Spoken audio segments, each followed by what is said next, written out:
መጽሐፈ ዜና መዋዕል ካልዕ ምዕራፍ 31። ይህም ሁሉ በተፈጸመ ጊዜ በዚያ የተገኙ እስራኤል ሁሉ ወደ ይሁዳ ከተሞች ወጥተው ሁሉን ፈጽመው እስካጠፏቸው ድረስ ሐውልቶቹን ሰባበሩ፣ የማምለኪያ ዐፀዶቹንም ቈረጡ። በይሁዳና በብንያምም ሁሉ ደግሞም በኤፍሬምና በምናሴ የነበሩትን የኮረብታው መስገጃዎችና መሠዊያዎች አፈረሱ። የእስራኤልም ልጆች ሁሉ ወደ ርስታቸውና ወደ ከተሞቻቸው ተመለሱ። ሕዝቅያስም የካህናትንና የሌዋውያንን ሰሞን በየክፍላቸውና በየአገልግሎታቸው አቆመ። በእግዚአብሔር ቤት አደባባይ በሮች የሚቃጠለውን መሥዋዕትና የደህንነቱን መሥዋዕት ያቀርቡ ዘንድ ያገለግሉም ዘንድ ያመሰግኑም ያከብሩም ዘንድ ካህናቱንና ሌዋውያኑን አቆመ። በእግዚአብሔርም ሕግ እንደተጻፈ በጠዋትና በማታ በሰንበታቱም በመባቻዎቹም በበዓላትም ለሚቀርበው ለሚቃጠለው መሥዋዕት ንጉሡ ከገንዘቡ የሚከፍለውን ወሰነ። በእግዚአብሔርም ቤት ለአገልግሎት እንዲጸኑ ለካህናቱና ለሌዋውያን ክፍላቸውን ይሰጡ ዘንድ በኢየሩሳሌም የሚኖሩትን ሕዝብ አዘዘ። ይህንም ነገር እንዳዘዘ የእስራኤል ልጆች የእህሉንና የወይኑን ጠጅ የዘይቱንና የማሩንም የእርሻውንም ፍሬ ሁሉ በኵራት ሰጡ። የሁሉንም አሥራት አብዝተው አቀረቡ። በይሁዳም ከተሞች የሚኖሩ የእስራኤልና የይሁዳ ልጆች የበሬውንና የበጉን አሥራት ለአምላካቸውም ለእግዚአብሔር የተቀደሰውን አሥራት አመጡ፣ ከምረውም አኖሩት። በሦስተኛው ወር መከመር ጀመሩ፣ በሰባተኛውም ወር ጨረሱ። ሕዝቅያስና አለቆቹም መጥተው ክምሩን ባዩ ጊዜ እግዚአብሔርንና ሕዝቡን እስራኤልን ባረኩ። ሕዝቅያስም ካህናቱንና ሌዋውያኑን ስለ ክምሩ ጠየቀ። ከሳዶቅም ወገን የሆነ ዋነኛው ካህን አዛርያስ ሕዝቡ ቁርባኑን ወደ እግዚአብሔር ቤት ማቅረብ ከጀመረ ወዲህ በልተናል ጠግበናልም፣ እግዚአብሔርም ሕዝቡን ባርኳልና ብዙ ተርፏል፣ የተረፈውም ይህ ክምር ትልቅ ነው ብሎ ተናገረ። ሕዝቅያስም በእግዚአብሔር ቤት ጎተራ ያዘጋጁ ዘንድ አዘዘ። እነርሱም አዘጋጁ። ቁርባኑንና አሥራቱን የተቀደሱትንም በእምነት ወደዚያ አገቡት። ሌዋዊውም ኮናንያ ተሾመባቸው።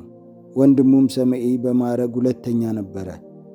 በንጉሡም በሕዝቅያስና በእግዚአብሔር ቤት አለቃ በአዛርያስ ትእዛዝ ይህኤል፣ አዛዝያ፣ ናሆት፣ አሳሄል፣ ይሬሞት፣ ዮዛባት፣ ኤሊኤል፣ ሰማኪያ፣ መሃት፣ በናያስ ከኮናንና ከወንድሙ ከሰሜኢ እጅ በታች ተቆጣጣሪዎች ነበሩ።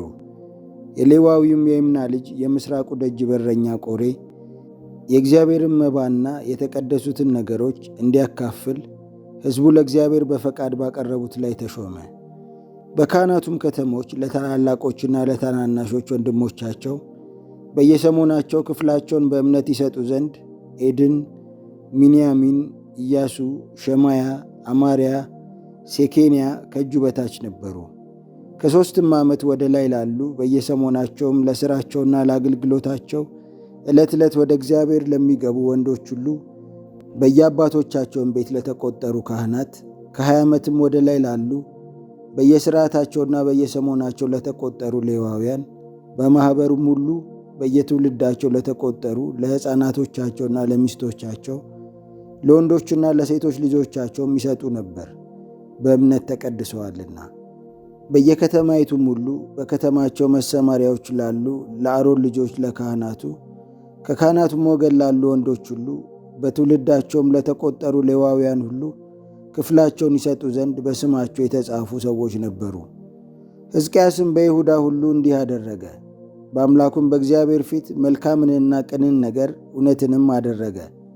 ስለ እግዚአብሔርም ቤት አገልግሎት በጀመረው ሥራ ሁሉ በሕጉና በትእዛዙም አምላኩን ለመፈለግ በፍጹም ልቡ አደረገው፣ ተከናወነለትም።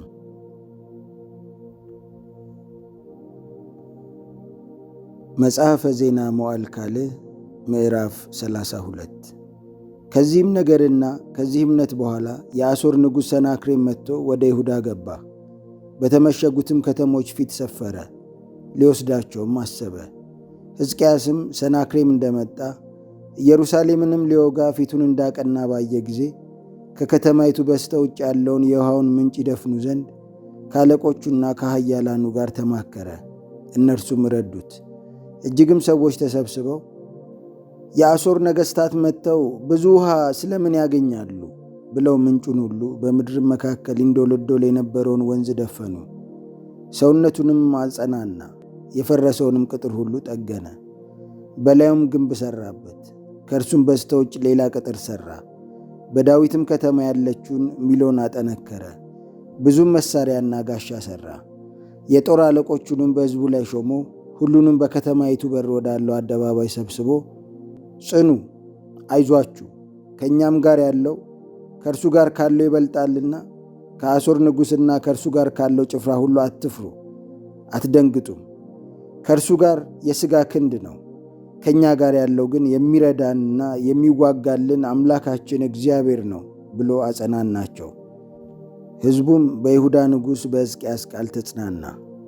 ከዚህም በኋላ የአሦር ንጉሥ ሰናክሬም ከሰራዊቱ ሁሉ ጋር በለኪሶ ፊት ሳለ ባሪያዎቹን ወደ ኢየሩሳሌም ወደ ይሁዳ ንጉሥ ወደ ሕዝቅያስና በኢየሩሳሌም ወደ ነበሩ ወደ ይሁዳ ሁሉ እንዲህ ሲል ላከ። የአሦር ንጉሥ ሰናክሬም እንዲህ ይላል፣ እናንተ በማን ተማምናችሁ በኢየሩሳሌም ምሽግ ትቀመጣላችሁ? አምላካችን እግዚአብሔር ከአሦር ንጉሥ እጅ ያድነናል እያለ በራብና በጥም እንድትሞቱ አሳልፎ ይሰጣችሁ ዘንድ የሚያባብላችሁ ሕዝቅያስ አይደለምን?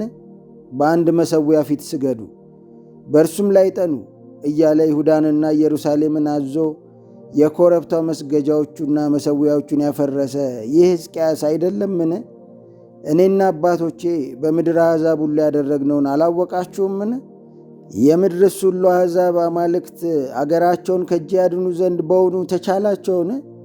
አምላካችሁስ ከእጄ እናንተን ለማዳን ይችል ዘንድ አባቶቼ ካጠፏቸው ከአሕዛብ አማልክት ሁሉ ሕዝቡን ከእጄ ያድን ዘንድ የቻለ ማን ነው? አሁንም ሕዝቅያስ አያስታችሁ፣ እንዲህም አያባብላችሁ፣ አትመኑትም። ከአሕዛብና ከመንግሥታት አማልክት ሁሉ ሕዝቡን ከእጄና ከአባቶቼ እጅ ያድን ዘንድ ማንም አልቻለም። ይልቁንስ አምላካችሁ ከእጅ ያድናችሁ ዘንድ እንዴት ይችላል? ባሪያዎቹም ደግሞ በአምላክ በእግዚአብሔርና በባሪያው በሕዝቅያስ ላይ ሌላ ብዙ ነገር ተናገሩ። ደግሞም የእስራኤልን አምላክ እግዚአብሔርን ለመስደብ በእርሱም ላይ ለመናገር የምድር አሕዛብ አማልክት ሕዝባቸውን ከእጅ ያድኑ ዘንድ እንዳልቻሉ እንዲሁ የሕዝቅያስ አምላክ ሕዝቡን ከእጅ ያድን ዘንድ አይችልም የሚል ደብዳቤ ጻፈ። ከተማይቱንም እንዲወስዱ በቅጥር ላይ የተቀመጡትን የኢየሩሳሌም ሕዝብ ያስፈሩና ያስደነግጡ ዘንድ በታላቅ ድምፅ በዕብራይስጥ ቋንቋ ይጮኹባቸው ነበር። በሰውም እጅ በተሠሩ በምድር አሕዛብ አማልክት ላይ እንደሚናገሩ መጠን በኢየሩሳሌም አምላክ ላይ ተናገሩ። ንጉሡም ሕዝቅያስና የአሞጽ ልጅ ነቢዩ ኢሳይያስ ስለዚህ ጸለዩ፣ ወደ ሰማይም ጮኹ። እግዚአብሔርም ጽኑዓን ኃያላኑንና መሳፍንቱን አለቆቹንም ከአሦር ንጉሥ ሰፈር እንዲያጠፋ መልአኩን ሰደደ። የአሦርም ንጉሥ አፍሮ ወደ አገሩ ተመለሰ። ወደ አምላኩም ቤት በገባ ጊዜ ከወገቡ የወጡት ልጆቹ በዚያ በሰይፍ ገደሉት። እንዲሁም እግዚአብሔር ሕዝቅያስንና በኢየሩሳሌም የሚኖሩትን ከአሦር ንጉሥ ከሰናክሬም እጅ ከሁሉም እጅ አዳናቸው። በዙሪያቸውም ካለው ሁሉ አሳረፋቸው።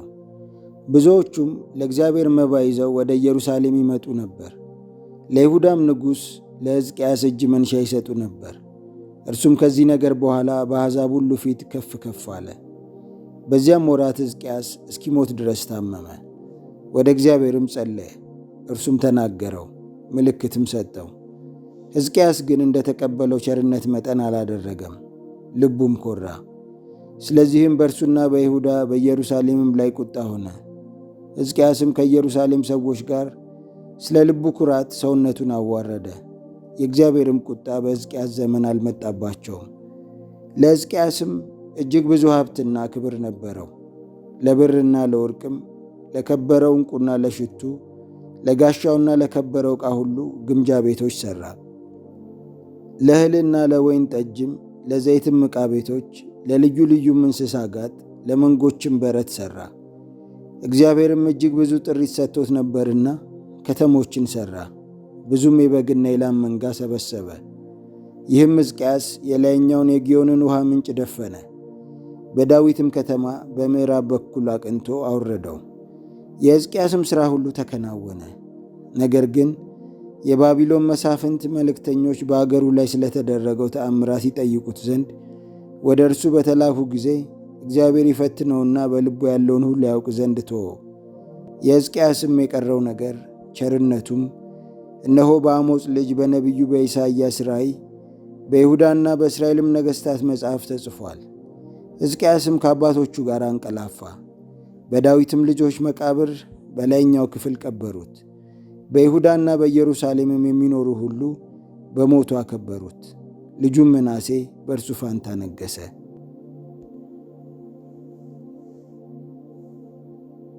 መጽሐፈ ዜና መዋዕል ካልዕ ምዕራፍ 33 ምናሴም መንገሥ በጀመረ ጊዜ የ12 ዓመት ልጅ ነበረ። በኢየሩሳሌምም 55 ዓመት ነገሠ። እግዚአብሔርም ከእስራኤል ልጆች ፊት እንዳወጣቸው እንደ አሕዛብ ያለ ርኩሰት በእግዚአብሔር ፊት ክፉ ነገር አደረገ። አባቱም ሕዝቅያስ ያፈረሳቸውን የኮረብታውን መስገጃዎች መልሶ ሠራ። ለበዓሊምም መሠዊያ ሠራ፣ የማምለኪያ ዐፀዶችንም ተከለ። ለሰማይም ሠራዊት ሁሉ ሰገደ፣ አመለካቸውም። እግዚአብሔርም ስሜ በኢየሩሳሌም ለዘላለም ይኖራል ባለው በእግዚአብሔር ቤት መሠዊያዎችን ሠራ። በእግዚአብሔርም ቤት በሁለቱ አደባባዮች ላይ ለሰማይ ሠራዊት ሁሉ መሠዊያዎችን ሠራ። በሄኖምም ልጅ ሸለቆ ውስጥ ልጆቹን በእሳት አሳለፈ። ሞራ ገላጭም ሆነ፣ አስማትም አደረገ፣ መተተኛም ነበረ። መናፍስት ጠሪዎችንና ጠንቋዮችንም ሰበሰበ። ያስቆጣውም ዘንድ በእግዚአብሔር ፊት እጅግ ክፉ ነገር አደረገ። እግዚአብሔርም ለዳዊትና ለልጁ ለሰሎሞን በዚህ ቤት ከእስራኤልም ነገድ ሁሉ በመረጥኋት በኢየሩሳሌም ስሜን ለዘላለም አኖራለሁ፣ ያዘዝኋቸውንም ሁሉ በሙሴ የተሰጠውን ሕግና ሥርዓት ፍርድንም ሁሉ ቢያደርጉ ቢጠብቁም ለአባቶቻችሁ ከሰጠኋት ምድር የእስራኤልን እግር እንደገና አላርቅም ባለበት በእግዚአብሔር ቤት ውስጥ የሠራውን የጣዖት የተቀረጸውን ምስል አቆመ። ምናሴም እግዚአብሔር ከእስራኤል ልጆች ፊት ካጠፋቸው ከአሕዛብ ይልቅ ክፉ ይሠሩ ዘንድ በይሁዳና በኢየሩሳሌም የሚኖሩትን አሳተ። እግዚአብሔርም ምናሴንና ሕዝቡን ተናገራቸው፣ ግን አልሰሙትም። ስለዚህም እግዚአብሔር የአሦርን ንጉሥ ሠራዊት አለቆች አመጣባቸው። ምናሴንም በዛንጅር ያዙት፣ በሰንሰለትም አስረው ወደ ባቢሎን ወሰዱት። በተጨነቀም ጊዜ አምላኩን እግዚአብሔርን ፈለገ። በአባቶቹም አምላክ ፊት ሰውነቱን እጅግ አዋረደ። ወደ እርሱም ጸለየ፣ እርሱም ተለመነው፣ ጸሎቱንም ሰማው። ወደ መንግሥቱም ወደ ኢየሩሳሌም መለሰው። ምናሴም እግዚአብሔር እርሱ አምላክ እንደሆነ አወቀ። ከዚህ በኋላ በዳዊት ከተማ በስተ ውጩ ከግዮን ምዕራብ በሸለቆው ውስጥ እስከ አሳበር መግቢያ ድረስ ቅጥር ሠራ። በኦፌልም አዞረበት፣ እጅግም ከፍ አደረገው። በተመሸጉትም በይሁዳ ከተሞች ሁሉ የጭፍራ አለቆችን አኖረ። እንግዶችንም አማልክትና ጣዖቱንም ከእግዚአብሔር ቤት አራቀ። የእግዚአብሔርን ቤት ባለበት ተራራ ላይና በኢየሩሳሌም የሠራቸውን መሠዊያዎች ሁሉ ወስዶ ከከተማይቱ በስተ ውጭ ጣላቸው። የእግዚአብሔርንም መሠዊያ ደግሞ አደሰ፣ የደህንነትንና የምስጋናንም መሥዋዕት ሰዋበት። ይሁዳም የእስራኤልን አምላክ እግዚአብሔርን እንዲያመልኩ አዘዘ። ሕዝቡ ግን ገና በኮረብታው መስገጃዎች ይሰዋ ነበር፣ ቢሆንም ለአምላኩ ለእግዚአብሔር ብቻ ነበረ። የምናሴም የቀረው ነገር ወደ አምላኩም የጸለየው ጸሎት በእስራኤልም አምላክ በእግዚአብሔር ስም የነገሩት የነቢያት ቃል እነሆ በእስራኤል ነገሥታት መጽሐፍ ተጽፏል። ደግሞም ጸሎቱ እግዚአብሔርም እንደተለመነው ኃጢአቱና መተላለፉ ሁሉ ራሱንም ሳያዋርድ የኮረብታው መስገጃዎችን የሠራበት የማምለኪያ ዐፀዱንና የተቀረጹትንም ምስሎች የተከለበት ስፍራ እነሆ በባለ ራእዩ ታሪክ መጽሐፍ ተጽፏል። ምናሴም ከአባቶቹ ጋር አንቀላፋ፣ በቤቱም ቀበሩት። ልጁም አሞጽ በእርሱ ፋንታ ነገሠ። አሞጽ መንገሥ በጀመረ ጊዜ የ22 ዓመት ጎልማሳ ነበረ። በኢየሩሳሌምም 2 ዓመት ነገሠ። አባቱም ምናሴ እንዳደረገ በእግዚአብሔር ፊት ክፉ አደረገ። አሞጽም አባቱ ምናሴ ለሠራቸው ለተቀረጹት ምስሎች ሁሉ ሰዋ፣ አመለካቸውም። አባቱም ምናሴ ሰውነቱን እንዳዋረደ በእግዚአብሔር ፊት ሰውነቱን አላዋረደም። ነገር ግን አሞጽ መተላለፉን እጅግ አበዛ። ባሪያዎቹም ተማምለው በቤቱ ገደሉት። የአገሩ ሕዝብ ግን በንጉሡ በአሞጽ ላይ የተማማሉትን ሁሉ ገደሉ። የአገሩም ሕዝብ ልጁን ኢዮስያስን በእርሱ ፋንታ ነገሡ።